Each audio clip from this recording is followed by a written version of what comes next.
Bueno, pues hacemos este año la Falla Ribera Convento Santa Clara. Nos han brindado la oportunidad de estar en Primera A, lo cual agradecemos. Y estamos preparando este proyecto que se titula Cara o Cruz, que así a bote pronto parece que va sobre juegos de azar, pero no tiene nada que ver con los juegos de azar. Es un poco la historia de los antagonismos, ¿no? Las cosas contrarias a sí mismas. Para ello lo hemos querido reflejar con dos imágenes totalmente diferentes del ser humano.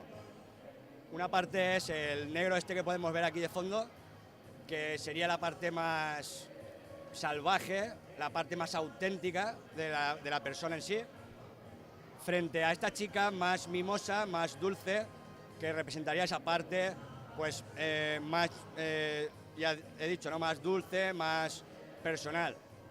Todo ello dividido por una especie de verja que simboliza un poco la diferencia entre la libertad en la que vive este salvaje y de alguna forma la esclavitud en la que está sumisa esta chica. ¿Y las expectativas que tienes? Las expectativas, hombre, me gustaría llegar alto, ¿no?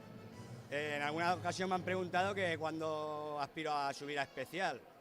Siempre he dicho que quiero ir despacito, un peldaño detrás de otro, no me quiero caer.